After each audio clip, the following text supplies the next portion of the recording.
What's going on, YouTube world? Welcome back to Little Bit Man Gaming, bringing you a review for Blacklighting episode. Hold on. I want to say 6, but I want to make sure it's actually episode 6.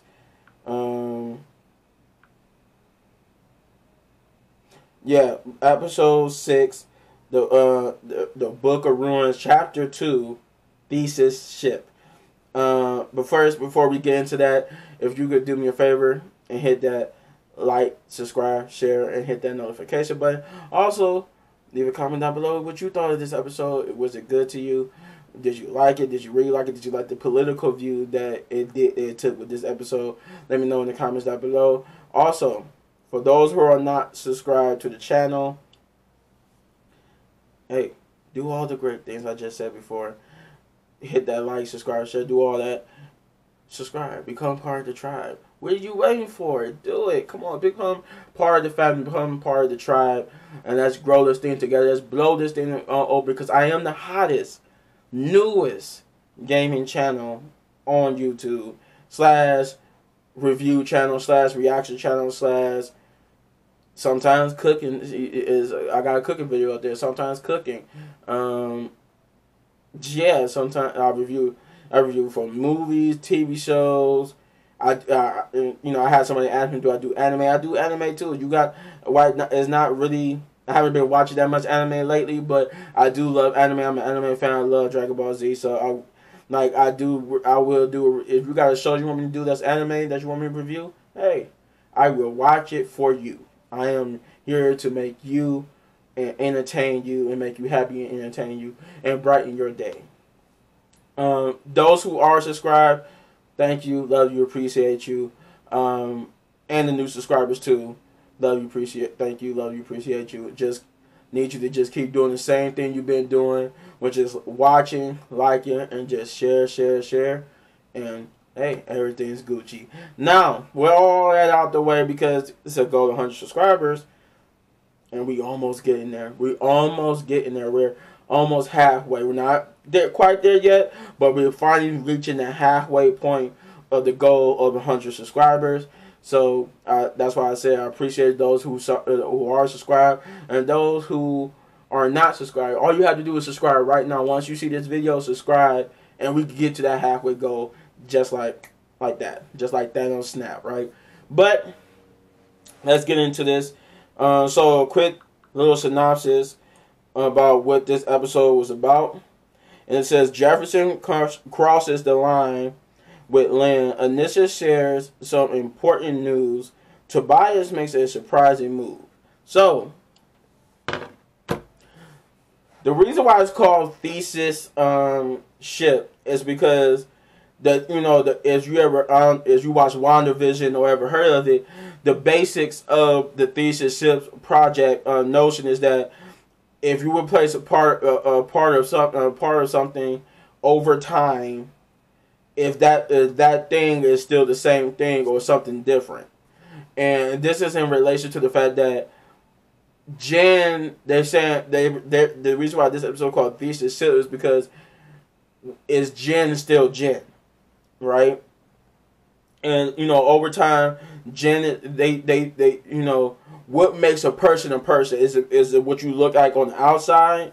Is it, or is it the stuff that you go through, your experience, your downs, your ups, your lows, your highs, the good times, the bad times, your wrong decisions, your right decisions. What makes you you, right? Is it like all those things I just said? Is that what makes you you, or is this what makes you you? Just who you is on the outside, or is it who you is on the inside and what shaped you into the person you is today? And that's the question that's posed in this episode: is Jen Jen? Is she's really Jen? And what I mean by that, for those who don't know, at the end of the last episode, if you don't want to know this, I suggest you click off this video because I will be talking about it. I won't say this is like a spoiler because I will be keeping some stuff out, but it's just that in order to talk about this episode, I have to mention. There's no way around it. I have to mention what happened at the end of the episode to tell you what's going on in this episode. So at the end of the last episode, Jen went into the atmosphere, absorbed the powers, and then exploded, right? And then when they got her into the particle condenser and reformed her body, but when she came out, she looked different. She didn't look like Jen. She's talking to them like she's Jen, but she didn't look like Jen. She's she a dark skinned girl now with dreads and is taller. So now we go to this episode, and this episode picks up right off that they like, whoa, what the hell, like, where's Jen? And Jeff's like, where's Jen? Who are you and where's Jen? He's like, what you? She's like, Dad, what you talking about? It's me, Jen. Why are you asking me that? And everybody's trying to figure out why, what's going on. Who is this person? TC, he figures out that, that's Jen. That's really Jen. He's like, look, okay, we're gonna show you why we're asking you that, but you gotta promise not to freak out. And she looked at TC like, what you talking about? And TC, he takes his phone and hold it up to her, and she looks in her reflection and sees that. She looks in the, I think he got his like camera part picture on so she could see, and she's like, holy, she starts screaming because she realized she don't look like herself anymore, and she's freaking out. She wants to know what's happening to her. Everybody wants to know what's happening to her, and question whether she's Jen or not. And they come to the Lance, the one who break into them, and realize she finally realized at least, in theory, what's going on with Jen was that her cells, when she exploded and became particles, right?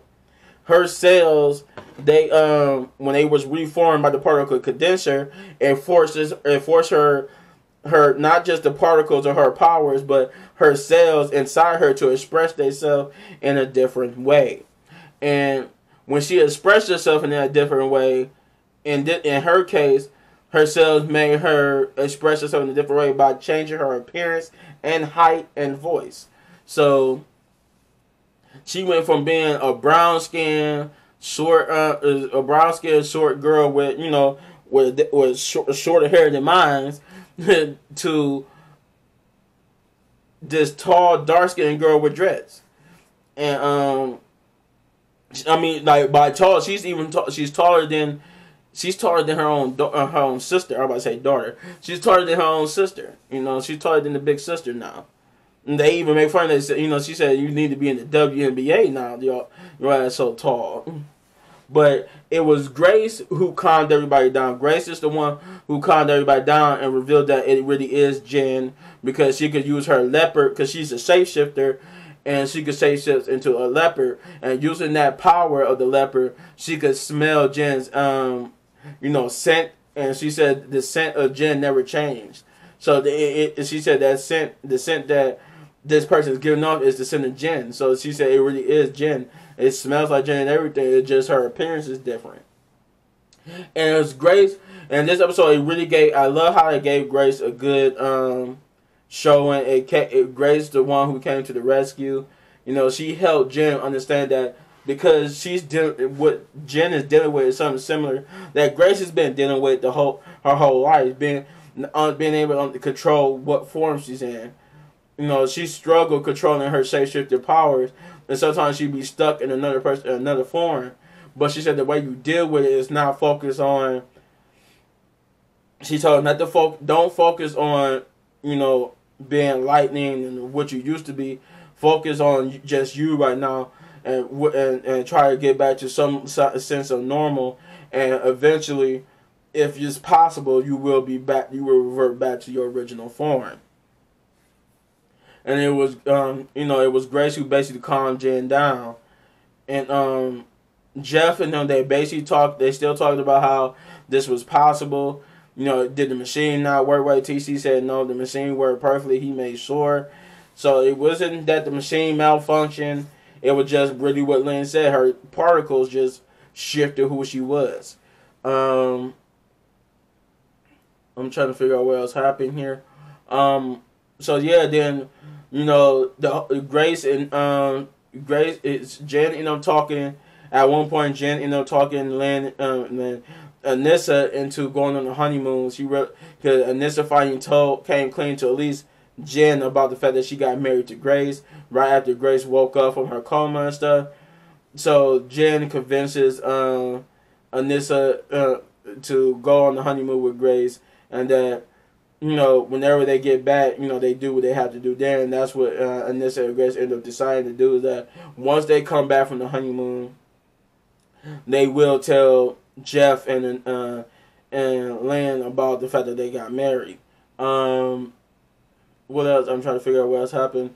So the main overall structure of this episode is revolving around the whole notion is Jen still Jen and stuff, right? But the little side stuff like Lala, he ended up meeting with the girl that tried to set him up in the last episode. He ended up fighting with this ninja like guy who was trying to get into the League of Assassins, and he has to kill 100 metahumans before he can get into the League of Assassins. And then he said he was up to like 94. And that was after he helped take out after he helped take out whatchamacallit, after he helped take out I just said his name, Lala. After he helped take out Lala, they had a cool little fight scene. Lala's like, he's like, don't you know I can't die? And he said, oh, you could die. And he like kills Lala, but he said you're gonna die over and over again until the end of time. Okay, you realize you can't really kill Lala, but you can't keep killing him and making him experience death over and over again to the end of time. But so that was like that for right now. That Lala, they sealed him up. It looked like in cement. And so that was like his. That was ended up being his fate. Tobias' major plan. Tobias' major plan was that he's going to be. He announced that he's going to be the mayor after announcing the new metahuman guns.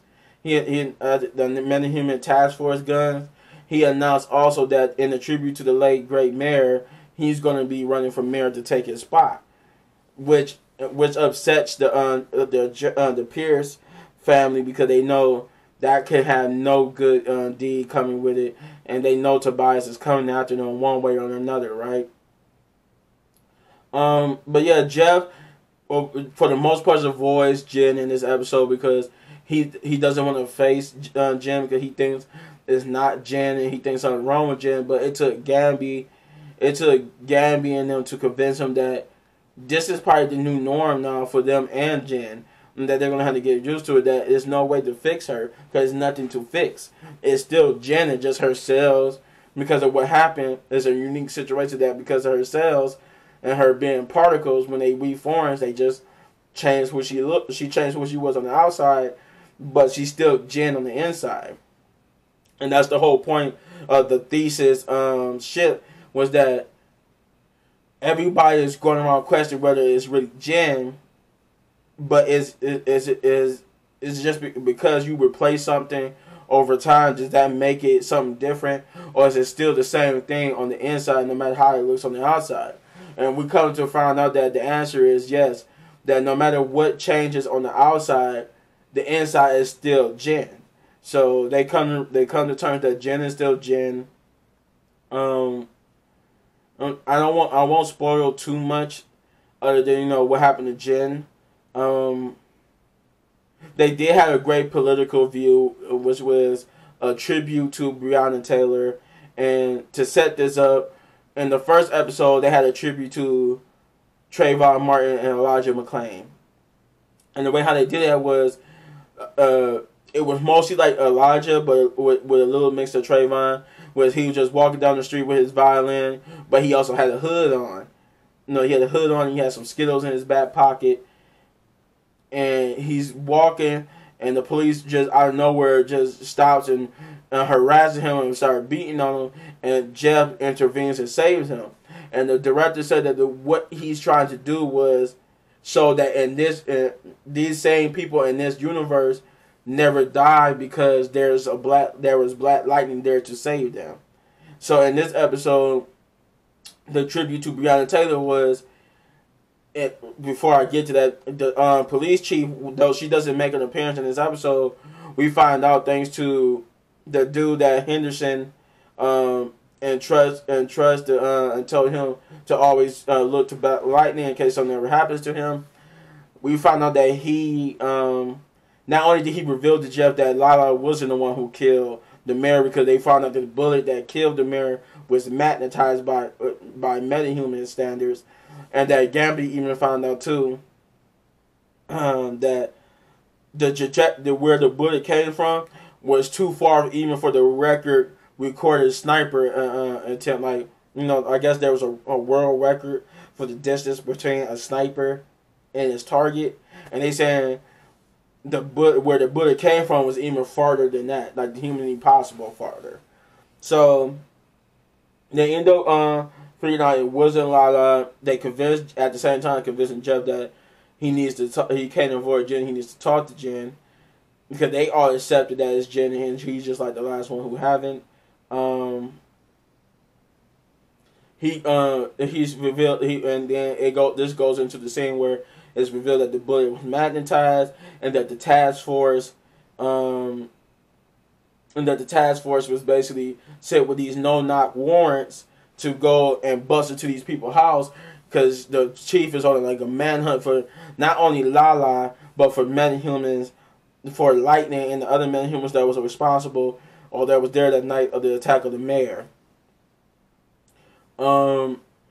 Because I guess the media blames Lightning for the death of the mayor and all that. So there was they end up the evidence about the bullet was proof to clear Lightning's name. But he told her it wouldn't make a difference because she's on a manhunt for some reason, and she's unreasonable with.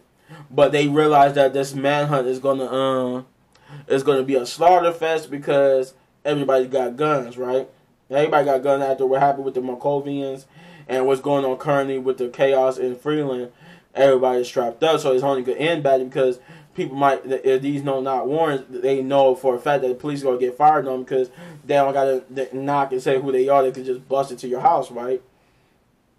So they, the person with LRS that Tobias wanted Lynn to cure was that secretary that's been working with Tobias.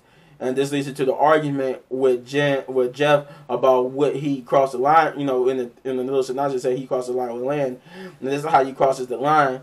When she runs the test on them, Jeff comes to visit her later after meeting with the police dude about the magnetized bullet. That they found out it wasn't Lala, and that she had any it was Tobias tell the truth about the lady having LAS.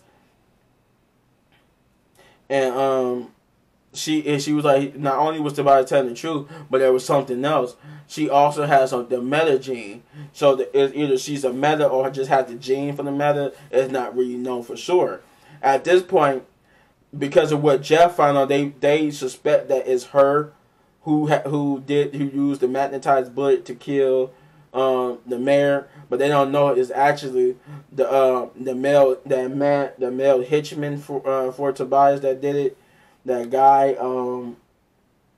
But Jeff crosses the line because they said, well, how, because he wants to know how they can figure out what type of power she got. That's the only way to be sure it was really her, and they said they won't know unless she corrects the cocktail shots that she's been addicted to gives a human the shot to give them the power, to give them that person's power. Because that's the only other way without seeing her powers in action. And since they haven't seen her powers in action, to determine that's her power, that would be the only way to do it.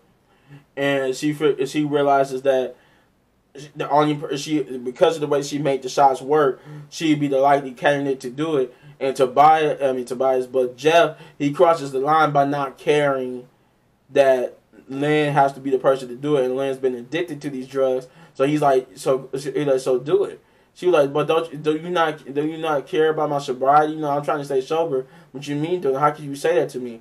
He's like, this is Tobias Wells. We need to get ahead of him and figure out what he's doing. And he was like, so you care more? She said, that's it. So you care more about you care more about catching Tobias than talking to your own daughter and me being sober. And he said, that's not what I meant. That's not what I was trying to say. She said, I know exactly what you're trying to say. Get out of my lab. The last thing I want to touch on was then this leads into the nice little tribute to Breonna Taylor, which it just shows them actually acting on the no-knock warrant. You know, not having enough information, not knowing this was the right place or not, and they just bust in there, not announcing themselves. They don't announce themselves or nothing. And, you know, this universe, Breonna Taylor, is like, oh, God, it's my ex. He's finally found me. And the boyfriend, and the new boyfriend, he grabs his gun off the nightstand and says it's going to be okay. He's yelling warnings like, you better get out of here. And the police don't respond in the way they just get ready to shoot. They point in the direction they heard the voice. He comes out and shoots the police officer. That police officer falls and calls for backup, while the other police officer realizes that other guy shot. They slowly squeeze the trigger and actually pulls it and starts shooting at them. And while some of the bullets miss, the one bullet finally hit her right here in the chest, killing that universe's Breonna Taylor. And then we see the little memorial service, the little tribute service, and then the riots that came, which is used actual real world footage riots. And then the time rewinds. We go back to now Dylan's back in the hallway again, him saying, you better get out of here. And then he turns the corner, and before he can shoot the cop, Blacklighting comes, stops the cops, grabs the gun, disables them. And that universe is Breonna Taylor and her boyfriend just looking at Blacklighting like, thank you, Blacklighting. I'm glad that you're back. And he's just like, and then he goes out there. Janet comes to help. Janet comes to her having TC giving her confidence back. She helps Jeff fight off the backup police officers who got the new meta guns, and they come to terms with the fact they hug and come to terms with the fact that Jen is who Jen is, and they made peace with that. Tobias also realized he thinks the lady, I forgot when the lady came in there to get tested. Jen was there, but they lied and said that was just her niece or whatnot, who was named JJ. She shows Tobias the picture. Tobias like, oh, we got a new Pierce in town. But yeah, and all in all, thanks to that beautiful tribute to Breonna Taylor, I have to give this episode 10 big ups, just because I enjoyed this episode from beginning to end. I had nothing was bad, nothing was slow paced, nothing was just left field. It was just a good episode overall, and I really enjoyed it. I recommend y'all guys go see it for the parts I left out. Do me a favor, is you can hit this button right here on this upper right corner, this button right here. That leads you to all of my review videos, and not the rest of the reviews, just the regular TV show and movie review videos. And so you can join my great reviews. If you can hit this button on the lower right corner, subscribe. That's the subscribe button. Just do it right now. Become part of the tribe and the family. Let's grow together. Or hit any one of these great videos for more of my amazing content. And see y'all in the next video. Peace.